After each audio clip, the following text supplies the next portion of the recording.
Hello everyone, today we talk about Canaanite tactics from roughly the 18th to the 10th century BC.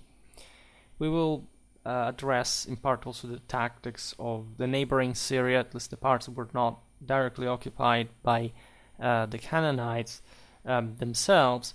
There is naturally a rich history that we can't simply tell today about every battle, etc. Think about Megiddo, or there are really lots of interesting information, and today we will sort of patch all these together to give a profile of the Canaanite tactics, say between the time of the Ixus to the one of Solomon. The Canaanites were Semitic, right? They belonged to the larger group of the Semitic peoples, who also included the Phoenicians, the Hebrews, the Aramaeans.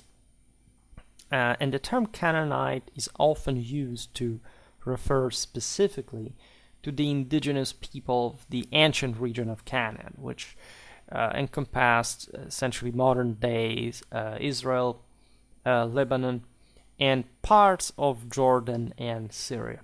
All right. The Canaanite languages were closely related, obviously, to the other Semitic ones, such as Hebrew and Aramaic. The ancient name of Canaan denoted this area that fundamentally was most closer to the coastal stripe stretching from Gaza to Lebanon, right? And today we will look at the Canaanites as far as, of course, their interaction with the Egyptians and the Hebrew are concerned. We will quote also the book of the Judges from the Bible regarding the clash between Barak and Sisera. The term retiennum was the term generally used for Syria and the territories further south, what we could call Palestine, at least after the Roman name change of Judea, albeit the Philistines were yet another thing involved, and we will see the warfare at some other point.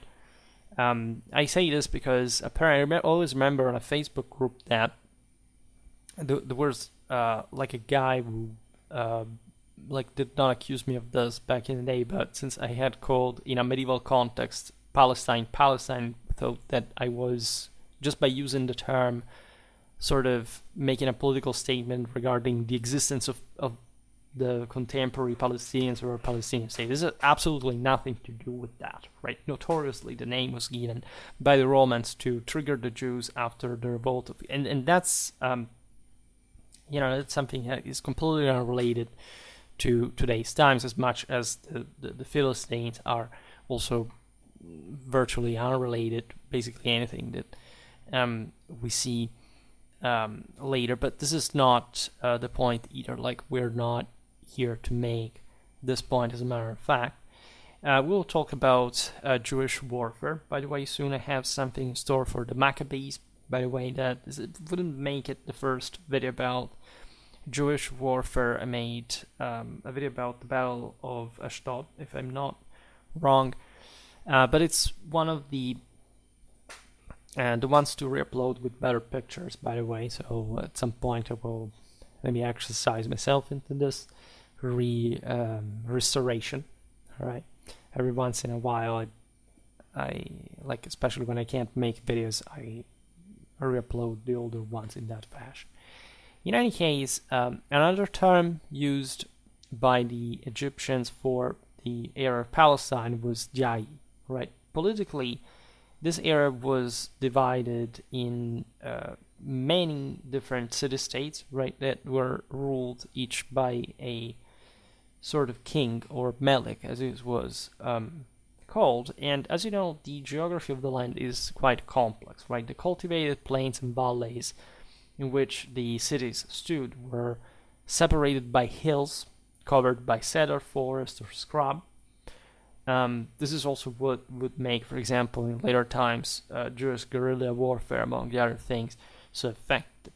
Then in the east, you have notoriously the Syrian steppe, proper, like inhabited by nomadic tribes. We've seen some of these people for the Bronze Age warfare series.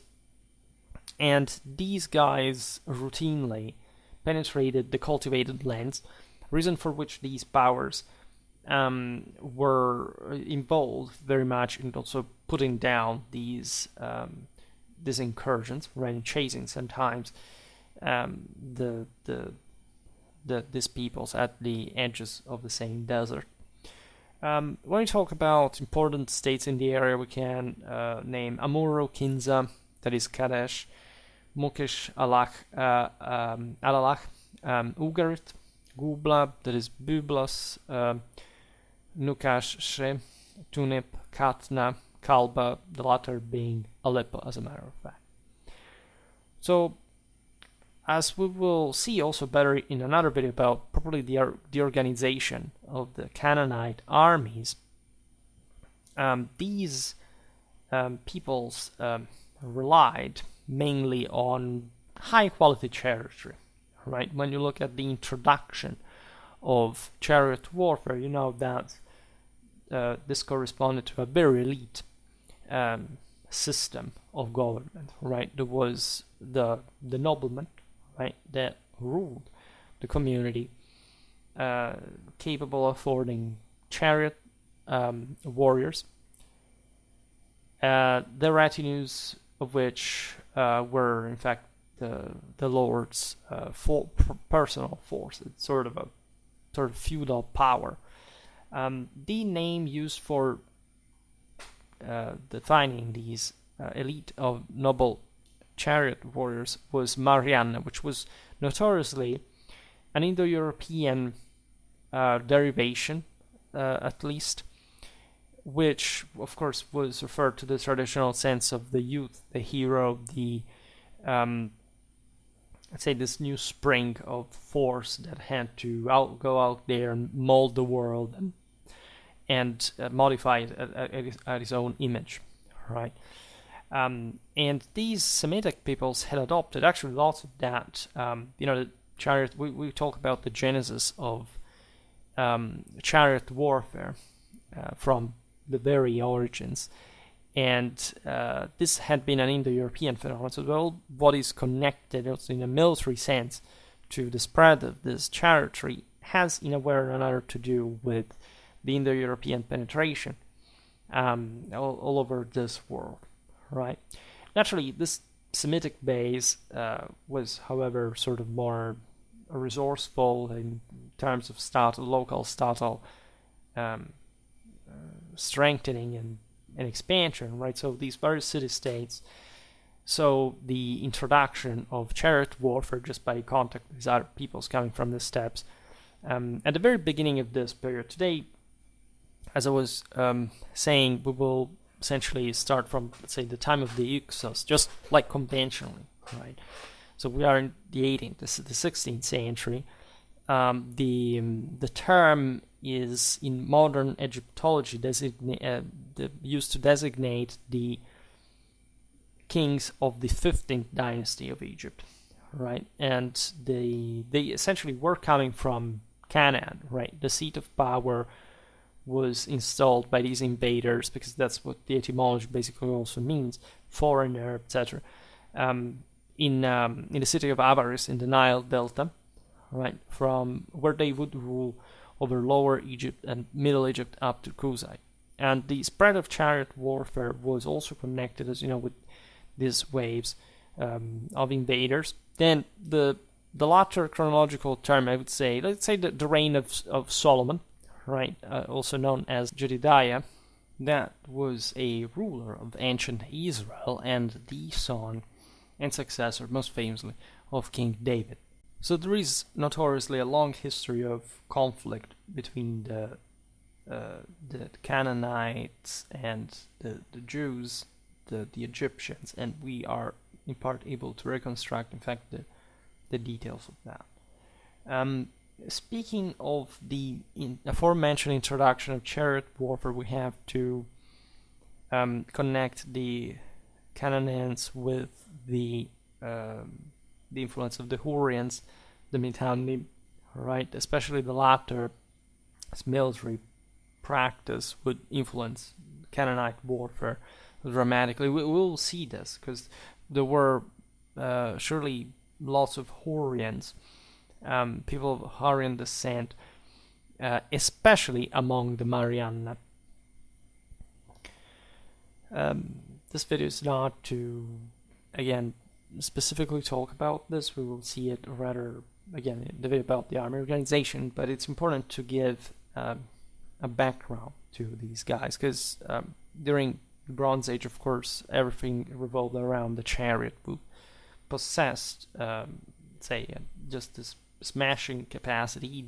The owners were wealthy to maintain the two horses, providing with the armor, the equipment, and especially the very high upkeeping costs of the same chariots that were particularly delicate, right? They were true masterpieces of technology, but in this sense could be fielded in large numbers only by city-states, by this major polities as far as by the time standards, the resources, the surplus, the arsenals, all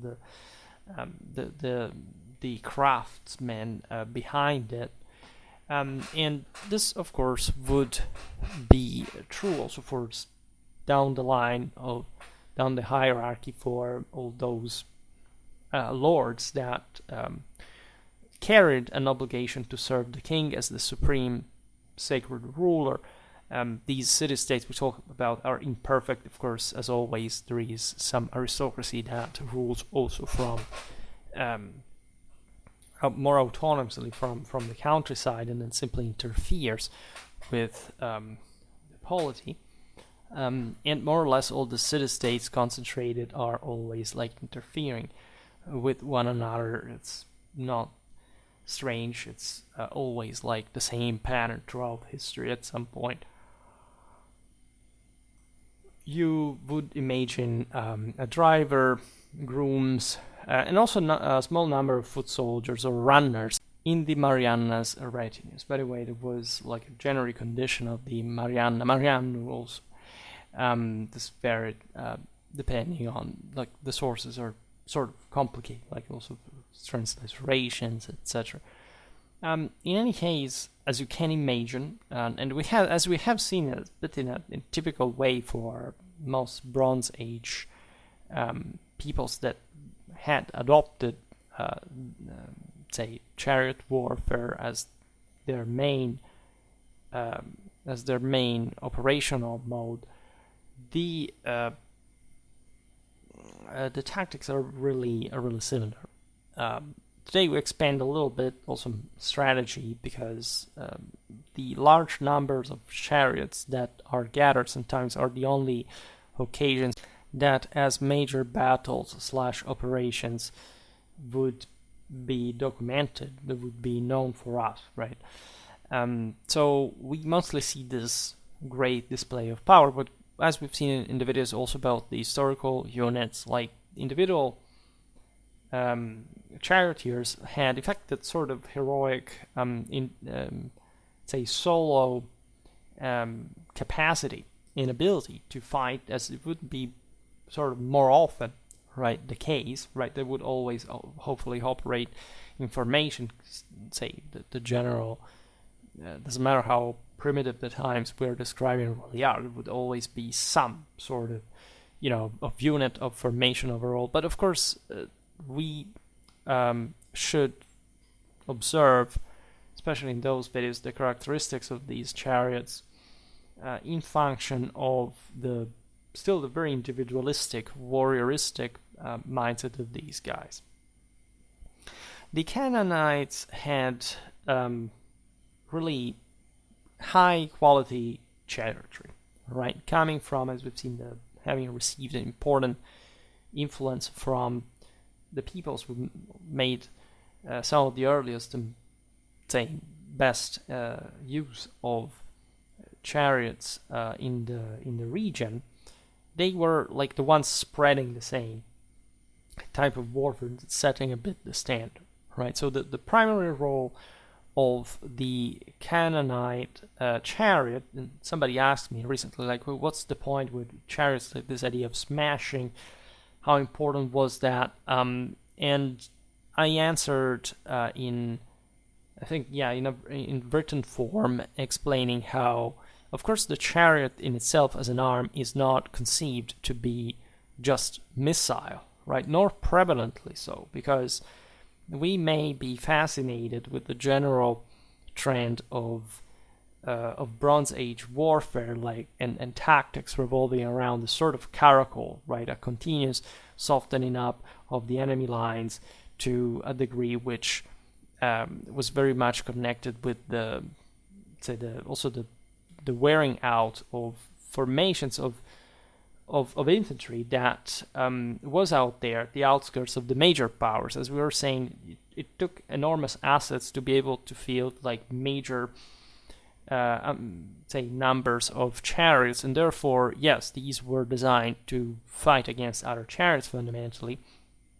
And even more for that, the one of the main deals was, yes, acting like a skirmisher, but essentially to soften up the enemies before the charge, right? So even after the long skirmishes, these guys had lots of arrows with them. As you know, the crews were equipped mostly in that fashion, and there would be exchangeable roles depending on the period of the chariot development regarding who was doing what, and there were multitasks as well, of course. But in general, the chariot itself is designed to smash into the enemy, right? And the reason why it's sort of like in our, say, in pop culture, this is mostly like seen as, okay, they're mostly missile thing, is that they don't consider the nature of missile warfare just undecisive per se. Yes, you want to exhaust the available ammo, right, before engaging against an enemy that is trying to, of course, remain at a distance, not to receive too much hits in the process. But at the end of the day, the reason why you have invested in that structure, that as we've seen is extremely costly, like in terms probably of hardware, of the chariot, of the horses, is to smash into the enemy, like propelling these this pretty large masses against the enemy and breaking everything that is in between. All right, and this is the reason why cavalry, in this sense, or chariotry better, was decisive at this point, meaning that the infantry that we will talk about now was, of course, like a bit what you need in all sort of standard situations to, first of all, just occupy an area, like the same. You can't really do without the same chariot warriors would, and that was mostly the concept, like dismount in the midst of the fray to challenge their opponents. A battle between demigods in single combat, right? But it's obvious that also in the most say collectively enacted tactics of the period after the skirmish was the smashing, right? And otherwise you would have not created a chariot in the first place, and especially with that capacity.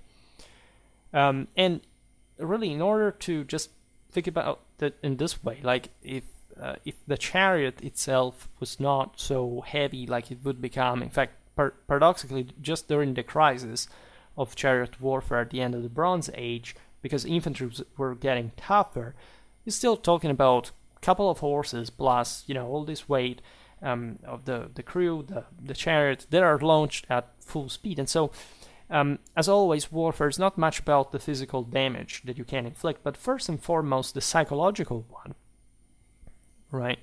The idea that when you have enough of these guys, but even it could be even one, depending on who you are on the other side, just charging you, like you're not going to be very confident standing in front of them, right? So the primary role was technically not to skirmish, right? It could appear so in terms of like the prolonged amount of time, the sort of care that existed in the chariot structure for going back and forth, enacting this caracole with the various files, etc. But at the end of the day, the chariot in itself was also and primarily designed for smashing, right? So speed, maneuverability, and heavy armor of the Marianna were also the best safeguard from the prior wearing out sort of tactics, or like exchange during the missile exchange. This is also why, of course, there was an important segmentation within the same chariotry in terms of the elite and sort of the much lighter ones, type of chariotry that we did not know too much about. It's fair to say that at the peak of the Bronze Age, chariotry was fairly standardized, at least in a general technological development. You see an important continuity in the forms, you can understand that the changes were very gradual and that they did correspond to an increasing weighting of the chariot itself, right? And the other point that is actually sort of underrated is that chariots did operate constantly supported by infantry, right? Both heavies and missile. This is crucial because if the enemy, it's not just about catching, say, think about the aforementioned nomads from the Arabian desert, like to be found out there in the open without too much. They were primarily infantry. We have seen that with the Amorite, like that fits like this kind of barbarians that these Canaanite peoples were hunting down, chasing when they tried to enter their own plantations, etc. That it's not much about, of course, like at that point, cutting down the infantry, like first shooting them at a distance and simply chasing them as long as they were melting away, but also enemy chariotry, meaning that chariotry without infantry support would be probably charged outright. I mean, there wasn't even a need to shoot them, because without infantry support, these guys could and would be taken down quite easily. Consider that speed is important, but exactly because both chariotry and infantry have to operate next to one another and combine arms, they're also really proceeding together, right? Also in terms of speed, or depending on the spaces that we're talking about, but in general, it was always a good idea to have infantry with you. Without mentioning that, say, putting lots of chariots together was not just complex to do, it required like a progress training, and these are all other resources that you must foster at some point if you're a city-state. Like you can rely, of course, on the very high level of individual training of the single to know more or less what they had to do with others, but the collective training per se, something that you must insist much more on, and you have to invest, in fact, much greater resources, right? Even if you say we're talking about the same amount of troops mobilized, like training them together costs, of course, many more calories than simply training these guys, the same amount of guys, but doing other things, right? So that's why collective training is also so important, because it insists on the synergy between the various arms. And if you, let's say, would waste in that sense time for skirmishing guys that were unprotected by infantry, like chances were that that at that point would have been caught by surprise rather, which we didn't have to think at a small, say, that was that typical of a thing. Like everybody would like to catch the enemy by surprise, asymmetrically, whatever. But at that point, if you simply would skirmish them, they would find maybe the time to simply get away, right? And they would maybe routing, yes, but at that point even running faster, not having themselves to wait for infantry. This is really important, because already in so many videos that we made about Bronze Age tactics, etc., we've seen how, again, in solo, many of these warriors were habituated in many ways to operate, and especially in the fringe areas. And here we're not necessarily talking much about them, if not for the Hebrews, as we will see now, because the biblical episode we're going to quote today is about the Jews luring the enemy on a difficult ground and then counterattacking. And in that sense, there is also a geographical factor of terrain, because of, again, we'll explain it now, the ability of these warriors in this age to go out there fighting really, even in very daring situations, even on tough ground, telling the truth, that we always say, oh yes, we need the open plain for the chariots, yes, especially for the big maneuvers, and as important as the operation is, and the more you will of course find a suitable ground. But it's like, I don't know, with medieval knights, right? The greatest ambition, of course, in warfare was to carry out the major pitched battle on a flat ground, in a corridor, whatever. But it's not that these guys were not trained for fighting otherwise, right? So, again, we mostly get from this history the general, again, the main engagements. This is really typical of ancient history, even more for the Bronze Age, when of course you realize that the information is so few that just some of the most important and larger battles are documented. But you have to make the effort of imagining this at some much sort of intense level, right? And that's sort of really mind-opening, and also considering the similarity of all the tactics enacted by these peoples. Ideally, this is what sometimes you find this stuff on serious publications, because of course in many ways they're not military historians, they don't study at least the art of war. But when they tell you that, I don't know, the Canaanites, for example, would use preferably surprise attacks and flanking maneuvers, well, thanks my eyes. Like, who doesn't? Like, well, what's the time in history that someone is not trying, right, to take the enemy by surprise? Like, creating those conditions of asymmetry for which the enemy is put in a condition of inferiority from which he cannot recover.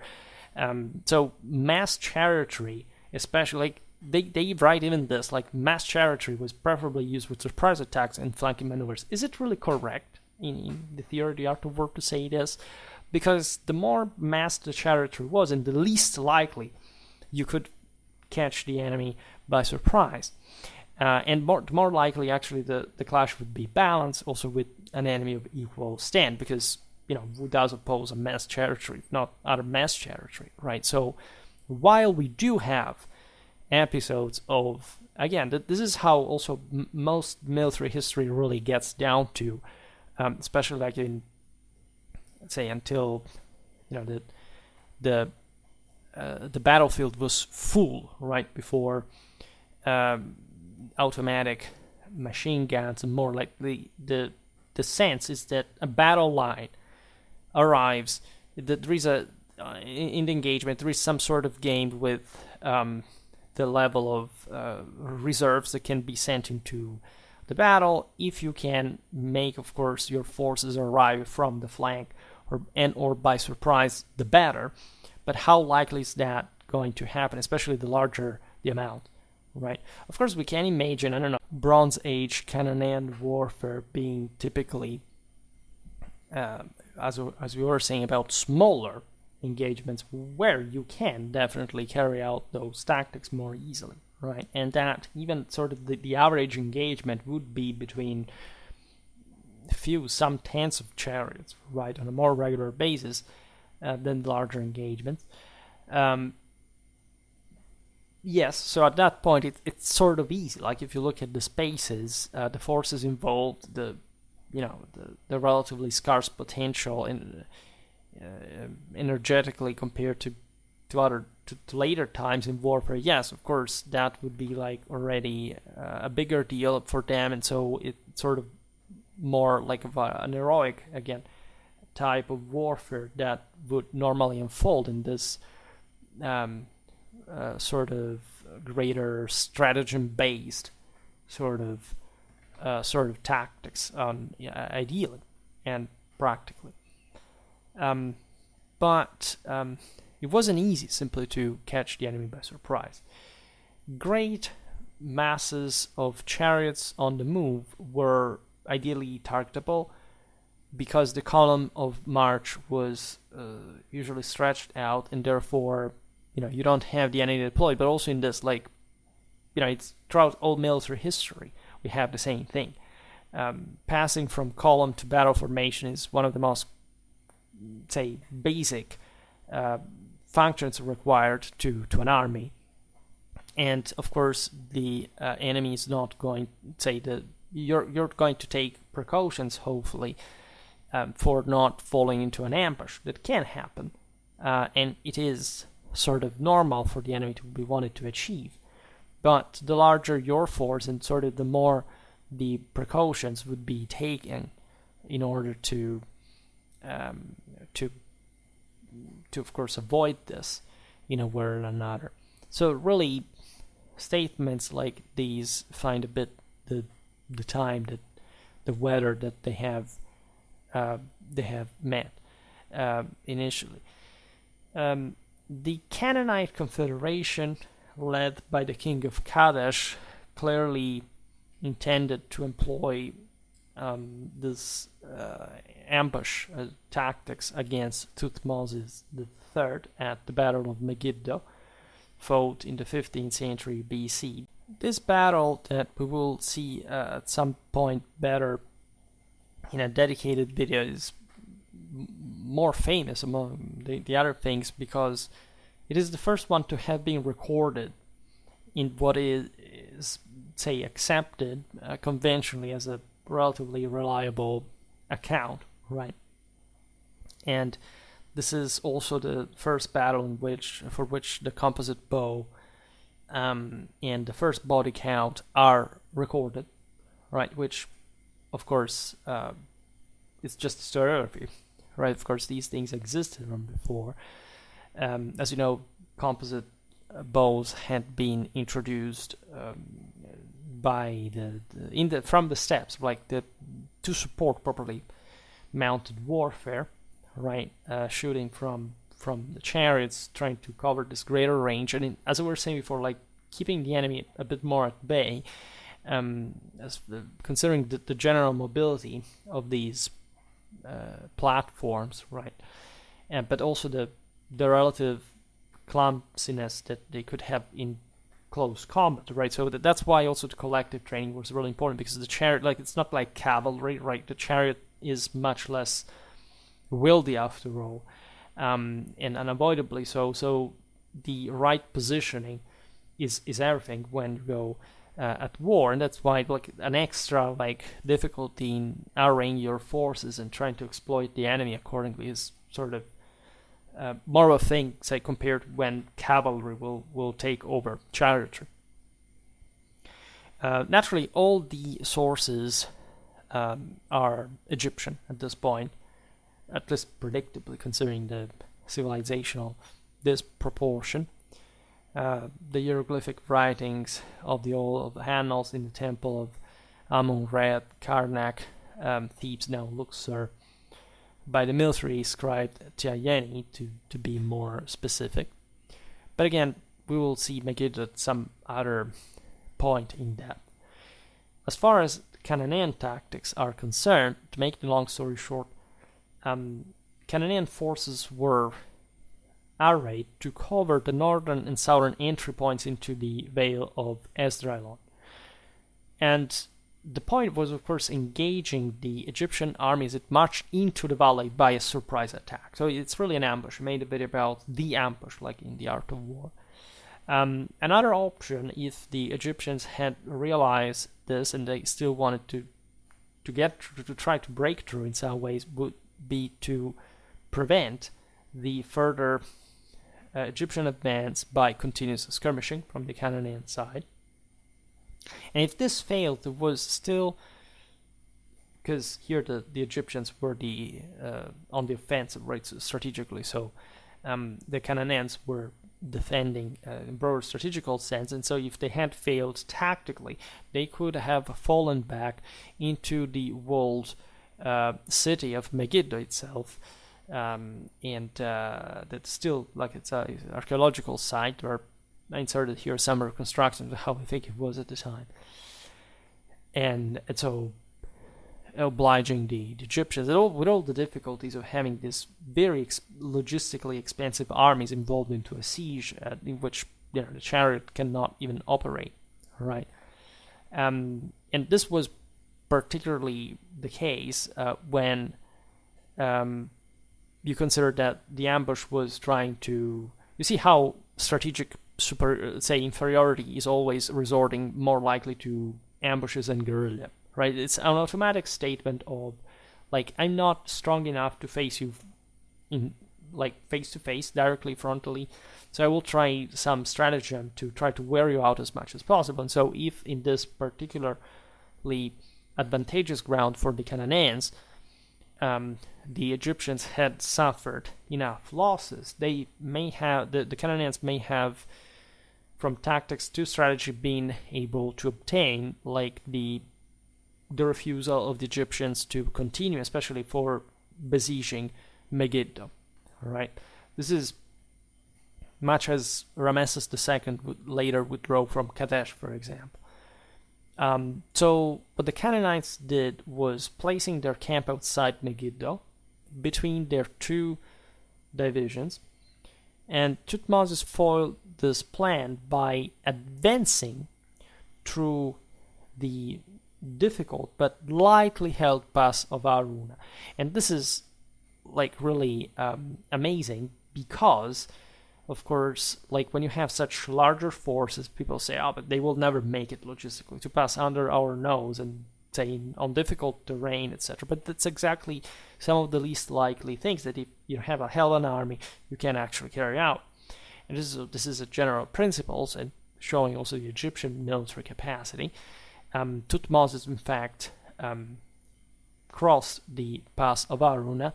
He emerged opposite the Canaanite camp and completely surprised his opponent.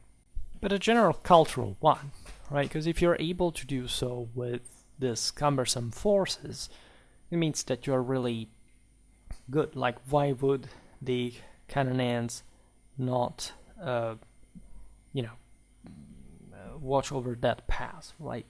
They would simply hope the Egyptians wouldn't do it. These are the things you can sometimes never, especially so far back in time, explain about warfare. Like nobody is really stupid in warfare. Everyone who is fighting a war is doing so with the confidence that they're going to pull it off politically, because that's at the end of the thing. In fact, von Clausewitz says something that is truly sacrosanct. That is, the only true decisive engagement is the last, right? There is no such thing as talking strategically, right? And well, this can apply also tactically. Like when there's the last shot being fired, like what before the enemy accepts your request, or at least make you, like, even by fleeing for that matter. Never fully tell, and so in this case, unfortunately, we know too few, but we can get still like a broader idea of what this warfare was all about. And there is an aspect, in fact, in the Cananaean-Egyptian confrontation here that is fascinating. Not at Megiddo, but in general. The fact that the Egyptians had historically better infantry than these other peoples, or were a bit wilder, and sort of, in a sense, even a bit more equestrian, but not necessarily better. Like eventually, like the Egyptians got chariots, they got them right on on their own account, they were able to foster them further, even under foreign dynasties, but still as Egyptians, right? And they would dominate, right? And in order to cope with Cananaean opponents, in fact, the Egyptians would always need good chariotry, right? Not just strong infantry. Like, these were smaller enemies, at least if they did not coalesce in some dangerous fashion. And individually could overwhelm them, even just with infantry. And yes, Egyptian infantry at some point could take down, like even, say, isolated chariots in Zefina, also if they did not have support or whatever. It depends, really. There are these extremes of the situation. But it's obvious that the chariot, a good charioteer, someone who knows how to engage also against these heavier infantries that, after all, were present before they sort of chariot warfare had to break in two, because of course infantry predated chariotry, knew how to cope with them.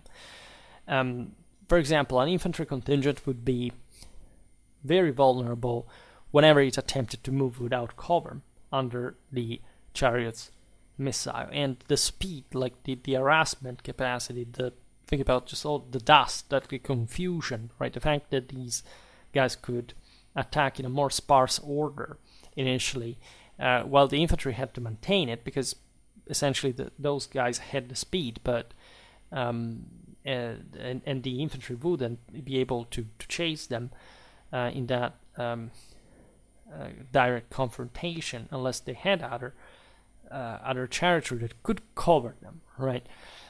It's all something like you say, but you could say, but if they were all archers, they could outshoot them. Well, if they were all archers, the chariots at that point would straight charge into them and cut them down, right? So that's the actual point of it all. That also for the heavy infantry to maintain good order under enemy fire, it's something that has to be made out of numbers of some sort. And at this point, it's not like infantry is dramatically heavy like the Egyptians. I made a video about Egyptian infantry of a bit of an older date, but arriving actually to this point in part towards the latter end, and we have observed how like what we would define like a heavy infantry, like a heavily armored infantryman, was just like a guy with a helmet, an axe, and a shield, right? Not even technically like a torso armor. So in order for these guys to be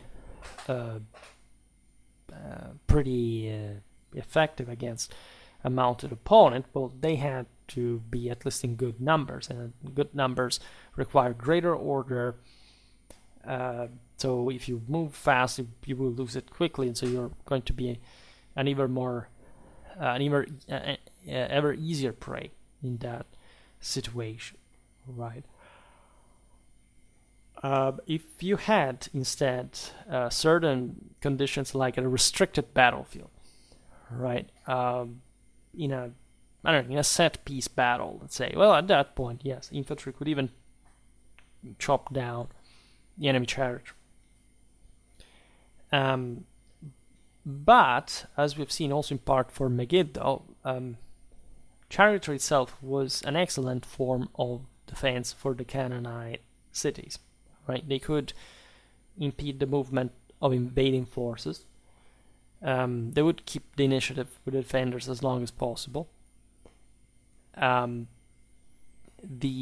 would be able, like, to engage the enemy far away from the city, and so while the enemy was foraging in the surrounding cultivations, the chariots could always come out and try to cut down the scattered forces that were just like lightly, first of all, just not information, but just busy working, like looting, and therefore with this vulnerability. And in this way, still keeping supply lines open, because again, you can't be everywhere. And like if you divide your forces as a besieger, you're also of course, weakening your position, it's complicated, right? It's not easy for the defenders either, right? But the Canaanites were apparently very good at this kind of tactics and strategies, and they knew how to defend their fortified placements. The Egyptians would carry out campaigns as far as the Near East, but in that sense they were also more far from home, and they had their own logistical limits, right? And enemies could counter the chariotry with their own would simply find themselves fighting on the same terms with chariot specialists like the Cananaeans really were. So there's a lag in time before even advanced militaries like the Egyptian one would be able to fully, in fact, cope with and essentially adopting the same chariot tactics. And so this is something really relevant as a general lesson. The critical mass of the chariot, if properly employed by skilled crews in faraway lands with difficult ground for larger armies to operate, could be really used even in surgical ways, and to really hit the enemy Schwerpunkt in quite an effective way. Still have to make a video on the Schwerpunkt specifically, but that's something I'm still working on because it has to be very, very, very, very proper. So this is as far as the Egyptian relation with the Canaanites, right, tactically speaking.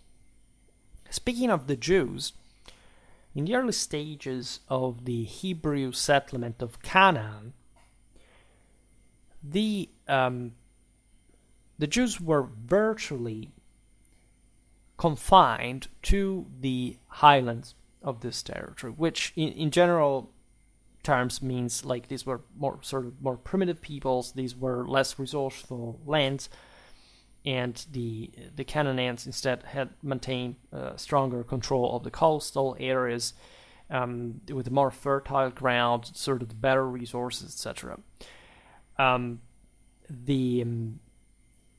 was a direct proportionality between this as far as the use of chariotry was concerned, because the highlands were not just a better, let's say, a more difficult ground for using chariotry effectively, but on the other hand, there were also less resources for the same inhabitants to produce like chariots, considering their cost, their expense, right? So the Hebrews were successful when they could, as we've seen, just like with the Battle of Megiddo, in a sense the same for what the Canaanites did against the Egyptians, right?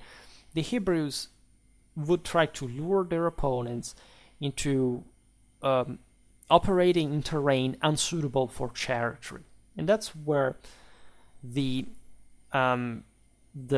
Book of the Judges comes handy regarding the description of this ploy in the context of the clash between Barak and Sisera, right? So I will simply read from the Book of the Judges. So here we are 4 to 5:31, and I'm gonna simply read it. At the time of the prophetess Deborah, wife of Lapidoth, was judge of Israel. Well, okay, this I'm reading the entire thing. She sat under the palm tree of Deborah between Ramah and Bethel in the mountains of Ephraim, and the Israelites came to her for legal disputes. She sent and called Barak, son of Abinoam, from Kadesh of Naphtali, and said to him, "The Lord, the God of Israel, gives you this command. Go, march to Mount Tabor, and take with you 10,000 sons of Naphtali and sons of Zebulun. I will draw Kishon Sisera, the leader of Jabin's army, with his chariots and his many men, to the brook, and I will hand him over to you. Right. So this is God, Lord of battles, that is promising essentially the victory. Why? Because the enemy was being lured on this more difficult terrain. We can imagine something softer, something more broken, right? A place where the Jews could attack chariots without these being fully deployable or breaking their formation if they had, say, tried to cross the brook, things like that. And Barak answered her, "If you also come with me, I will go. But if you don't come, I won't go." He replied, "Well, I will go with you. However, the glory will not be yours on the path you walk, but the Lord will deliver Sisera in the hands of a woman." Deborah got up and went with Barak to Kadesh. Barak summoned Zebulun and Naphtali to Kadesh. 10,000 men followed him, and Deborah went with him. Now Eber the Kenite separated from the Canaanites, descendants of Obab, Moses' father-in-law, and pitched his tent at the oak of Saanaim, which is near Kadesh. Sisera was told that Barak, son of Abinoam, had gone up to Mount Tabor. Right, then Sisera gathered all his chariots, 900 iron chariots, and all the people who were with him, from Arzat Goim to the brook Kishon. Deborah said to Barak, "Get up, for this is the day on which the Lord has delivered Sisera into your hands. Doesn't the Lord come out before you?" That's a beautiful question, because God was literally like you see also in all the art, like this was universal creed, really, the procession, victory leading the same armies, all right, the Holy Ghost, and period continued. Then Barak came down from Mount Tabor, followed by 10,000 men. So this is interesting because they were actually also on a higher ground, just in a strategic sense, and it was difficult for the Canaanites to simply attack them there. That's also the difficulty of bringing such, like, as we see, 900 iron chariots according to the Bible here. They're massive numbers, right? So making them go up mountains is not quite like the best way of employing them. So that the Jews had to counterattack. Sisera goes on and says that the Lord defeated Sisera with all his chariots, and we don't know how, right? But all his army before Barak. Sisera got out of the chariot and fled on foot. This is a very important detail. Then Barak pursued the chariots and the army to Arzat Goim. Sisera's entire army fell to the sword, and not even one of them escaped. Right. This is also very important because it shows you how, like, when army disintegrates, it's over. Like, they're going to be chased down and massacred. Meanwhile, Sisera had fled on foot towards the tent of Jael, wife of Eber the Kenite. So you can also guess how it's gonna end for him, according to the prophecy. But the interesting point that was made before is that the guy had abandoned his chariot and fled on foot. Right. This is also really demonstrating that the best way to get the hell out of the way was not necessarily on a chariot, right? And especially if this, again, could be hunted down in different ways, there were more chances to simply disappear into the bushes than try to stand your ground, to be out there with a chariot that had to follow specific tracks, right? With, by the way, the local population, this is often underappreciated, would at that point start cutting down the enemy army that had already, you can imagine, looted, foraged, and simply understanding who was commanding there at the point. So the Bible is a beautiful, it's actually the first source of military history that you can study in chronological order. You should study like among the classics, right? In many ways, and there are so many different insights on this. The hogging of captured chariot horses, rather than abandoning them if they could not be carried off, could be render an opponent's military power weaker for years to come. Again, fielding war chariots was like an insane prestige. Like only states could afford to do it in a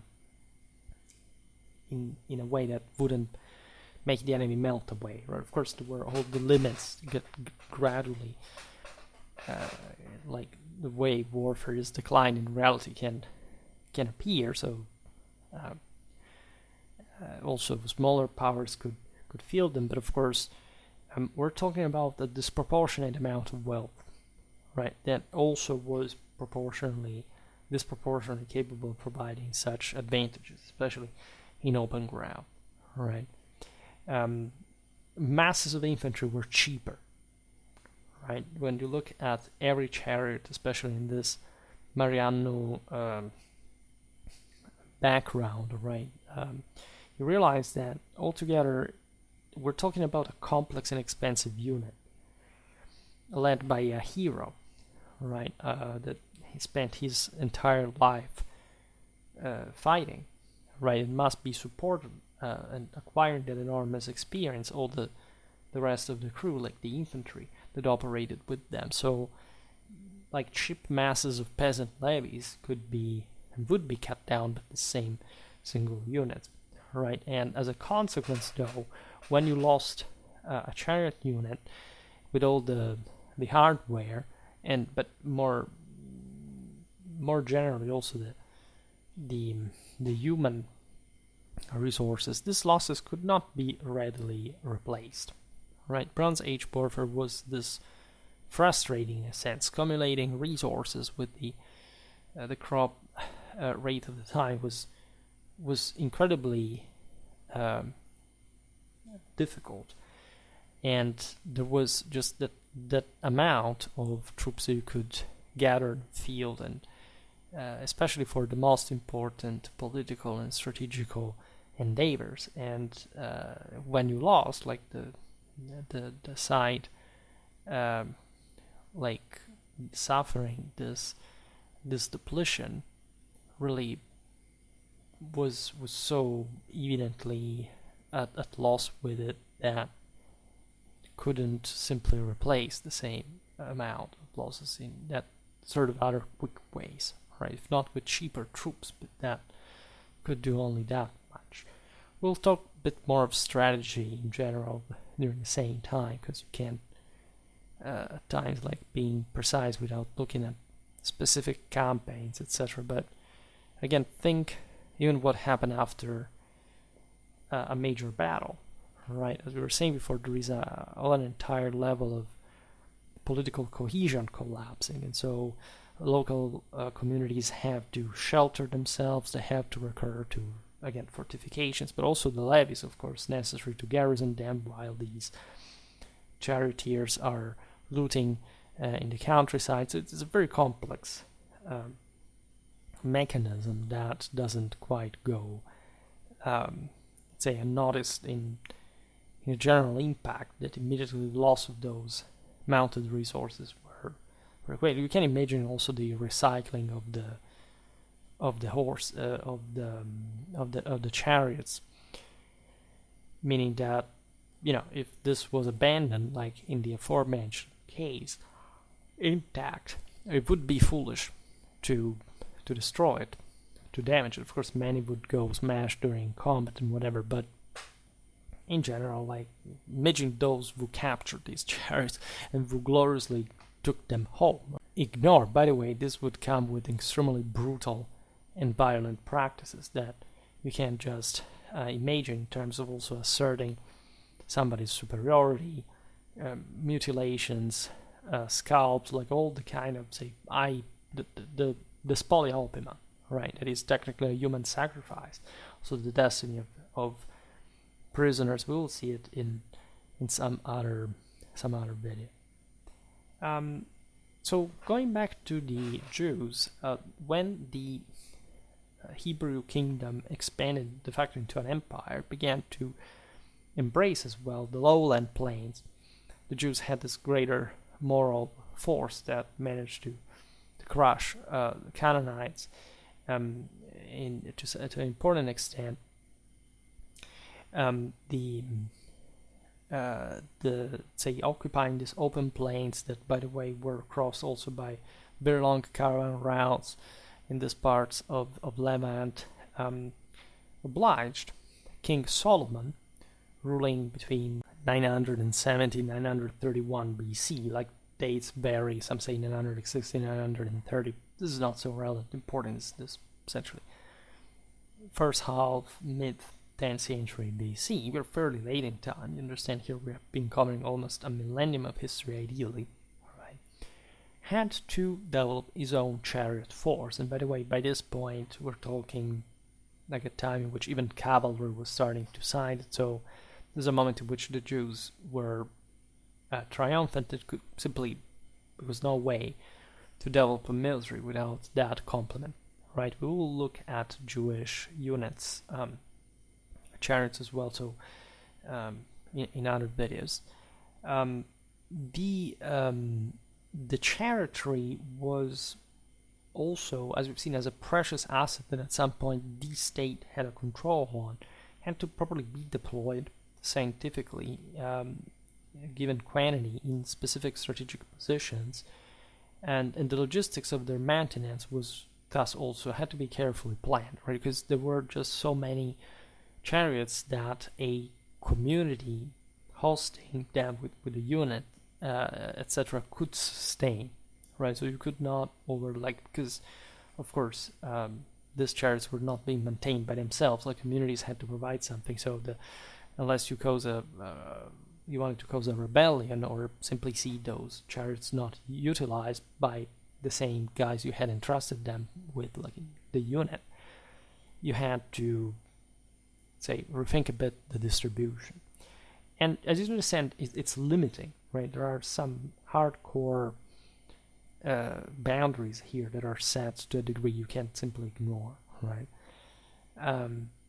And this is obviously following the same Cananaean military tradition, right? After all, the Jews are coming to control the same identical places. They had been ruled by those guys, and it's not that the broader art of war had radically changed up to that point, so the same logistical strategic needs at a point would remain, and there wasn't there too much that could be done to modify them realistically. And it's important to observe the Cananaean influence also on Hebrew warfare, for that matter. But again, the art of war in the region was not at this point especially much of a surprise for anyone. Like, it was just the natural consequence of a power's expansion, right, in some ways. Going back to the Canaanites in general, when you realize how much importance they attributed to their chariotry, were also essentially against the major enemies, especially Egypt, they could try to invade them, opting to distribute their forces for a defense in depth. Defenses have always been in depth at all time. Like, the idea of a linear frontier, it's not really that even. Again, the area here occupied by the Canaanites is quite complex.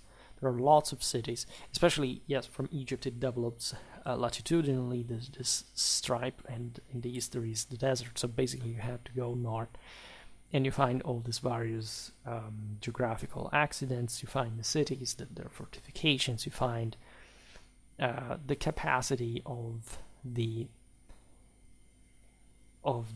same Canaanites to launch attacks to the same supply lines, right? The logistical routes are basically also always the same. Naturally, this would depend on the degree by which you could control this or that, how much the enemy would leave behind a specific amount of communities, and how much control these had on themselves still.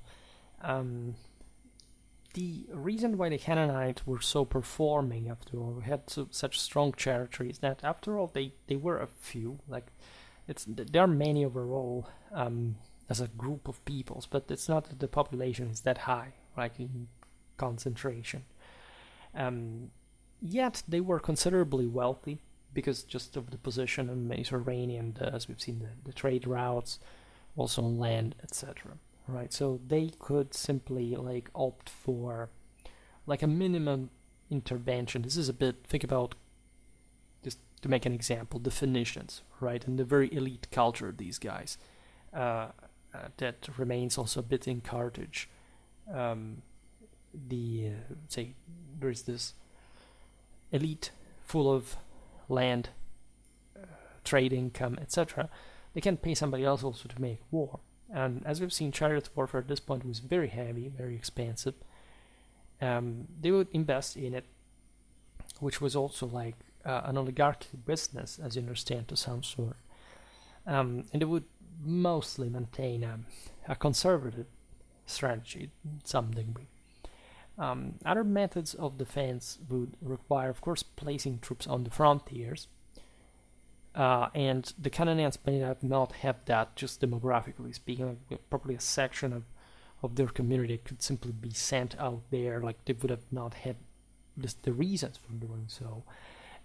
Except for specific emplacements, like, we'll talk about how as we've seen, even at the Battle of Megiddo, the Canaanites could have some confederacies, and so they could put some troops in common, right? So they had to defend a specific city that was more exposed than the others.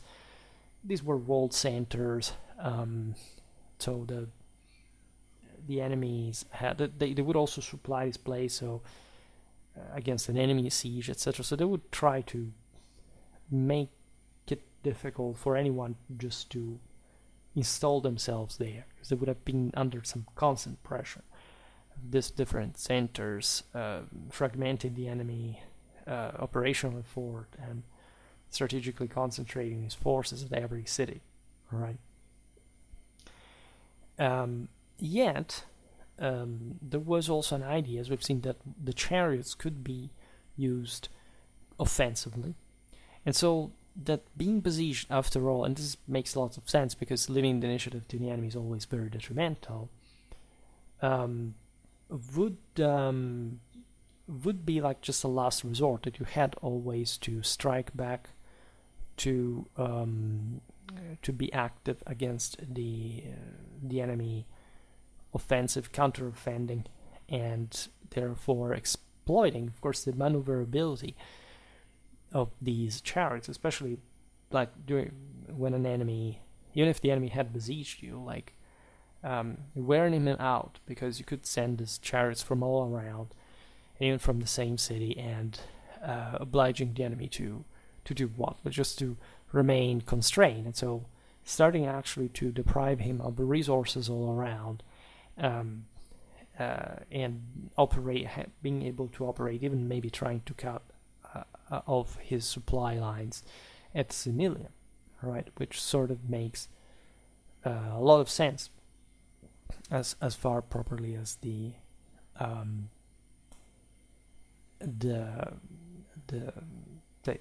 general effort in which the enemy would place himself in, considering often like the logistical strains. But here we're talking mostly about major expeditions against these cities that in fact would not so simply taken out one another. I mean, politically they would interfere constantly with each other, but like the massive sieges of cities, whenever you have, especially like each center being fundamentally on his own, like it's difficult. Like if this can happen, it's because they can't take each other over that easily, right? So this depends also on the various history of these peoples and how they sort of reacted, what their deal was in a broader, like in this millennium, in which you understand things could change politically to an important degree as well. In any case, this is it. We will have to really look at different other episodes to grow like an ever more consistent view of what the Canaanites really were. We do not know too much about their warfare in the first place, Today we neglected the infantry a little bit, but again, these were fast movers, following the chariots as we've seen, and quite active in that sense. For today, however, I stop it here. I just hope that you enjoyed this video. If you did, please share it. Otherwise, like or subscribe to my channel if you're interested in my upcoming content.